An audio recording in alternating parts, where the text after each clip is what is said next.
हमने science fictional movies में देखा है कि कैसे पृथ्वीवासी पृथ्वी से बाहर दूसरे ग्रहों पर जाकर बस्तियां बसाते हैं और हमारा भी कुछ यही सपना है कि हम अपने चंद्रमा और मंगल ग्रह पर बस्तियां बसाएं और एक इंटरप्लैनेटरी सिविलाइजेशन बन जाएं। लेकिन दूसरे ग्रहों या चंद्रमाओं पर बस्तियां बसाना अब सपना या साइंस फिक्शनल नहीं रह गया है, बल्कि अब ये हकीकत होने वाला है।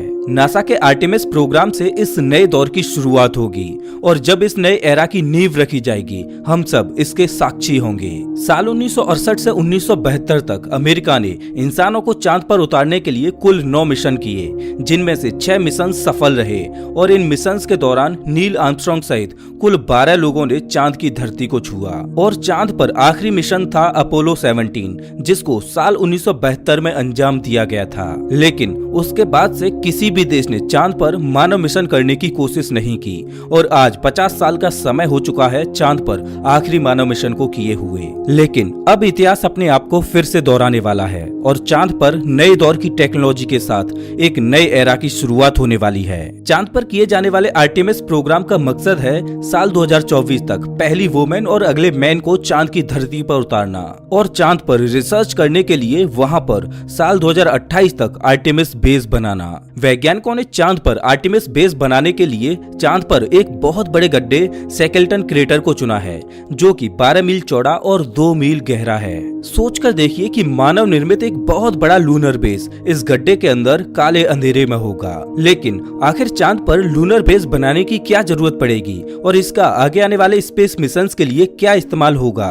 चांद पर गोल्ड, प्लेटिनम और अन्य रेयर अर्थ मेटल्स का खजाना है। लेकिन किसी भी बाहरी कॉस्मिक बॉडी पर जो सबसे बड़ा खजाना होता है वो है पानी। अगर पानी को हाइड्रोजन और ऑक्सीजन में स्प्लिट करके सेपरेट किया जाए और हाइड्रोजन और ऑक्सीजन को लिक्विड में कन्वर्ट किया जाए तो ये बन जाता है एक रॉकेट फ्यूल, जो कि स्पेस मिशंस के लिए बहुत ही कारगर साबित होगा। पृथ्वी से लॉन्च किए गए किसी भी स्पेस क्राफ्ट को चांद पर जाकर फिर से रिफिल किया जा सकेगा। वैज्ञानिक मानते हैं कि सैकेल्टन क्रेटर की गहराई में पानी बर्फ के रूप में दफन है।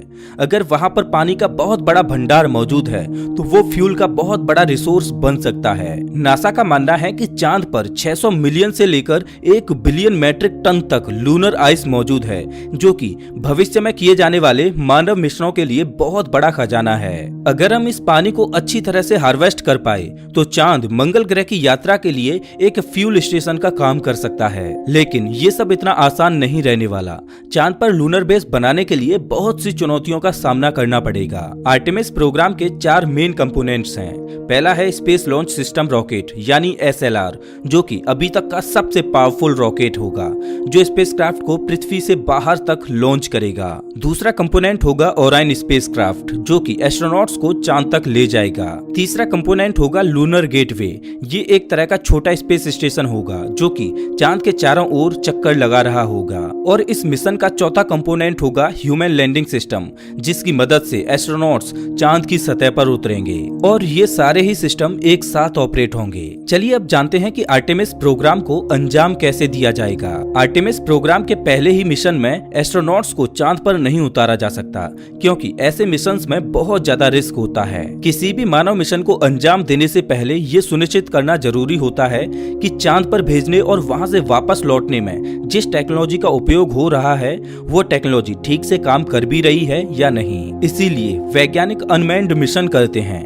जब उनमें सफलता मिल जाती है तब जाके इंसानों को भेजने का रिस्क लिया जाता है और उनमें उन्हीं रॉकेट्स और टेक्नोलॉजी का इस्तेमाल किया जाता है जो अनमैन्ड मिशन को अंजाम दे चुकी होती हैं। ऐसा ही वैज्ञानिकों ने चांद पर इंसानों को उतारने के लिए अपोलो प्रोग्राम में किया था। अपोलो 4, 5 और 6 इन 3 अनमैन्ड मिशन को सबसे पहले अंजाम दिया गया था। उसके बाद अपोलो 7, 8, 9 और 10 मिशन को अंजाम दिया गया, जिसमें एस्ट्रोनॉट्स तो थे लेकिन उनमें चांद पर उतरने के लिए लैंडर मौजूद नहीं था। मतलब इन मिशंस में एस्ट्रोनॉट्स को चांद पर उतरने के लिए नहीं भेजा था, बल्कि उन्हें केवल सभी सिस्टम्स को टेस्ट करने के लिए भेजा गया था। अपोलो 7, 8, 9 और 10 मिशंस में एस्ट्रोनॉट्स चांद पर गए तो थे, लेकिन वो चांद के ऑर्बिट में घूमकर फिर से वापस आ गए। जब वैज्ञानिकों ने ये सुनिश्चित कर लिया कि अब वो इंसानों को चांद पर उतारने में सक्षम हैं, तब जाके अपोलो 11 को लॉन्च किया गया और इंसानों को चांद की धरती पर पहली बार उतारा गया। ठीक उसी तरह से आर्टेमिस प्रोग्राम प्रोग्राम को भी अंजाम दिया जाएगा।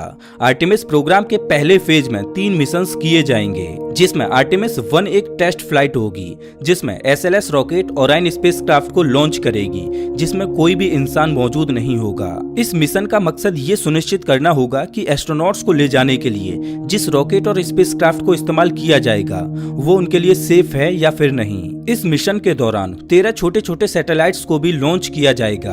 आर्टेमिस 1 के बाद आर्टेमिस 2 को लॉन्च किया जाएगा, जिसमें एस्ट्रोनॉट्स को भेजा जाएगा। इस मिशन का मकसद होगा कि ओराइन स्पेसक्राफ्ट का लाइफ सपोर्ट सिस्टम भविष्य में होने वाले मून मिशंस के लिए लंबे समय तक सस्टेन करेगा या नहीं। इस मिशन में 4 एस्ट्रोनॉट्स को लूनर ऑर्बिट में भेजा जाएगा और ये एस्ट्रोनॉट्स वहां पर चांद की परिक्रमा करते हुए 4 दिन बिताएंगे। उसके बाद फिर से वे घर वापस लौट आएंगे और उसके बाद आर्टेमिस 3 को लॉन्च किया जाएगा, जिसमें पहली बार एक वुमेन चांद की धरती को छुएगी और 50 साल के एक लंबे इंतजार के बाद फिर से चांद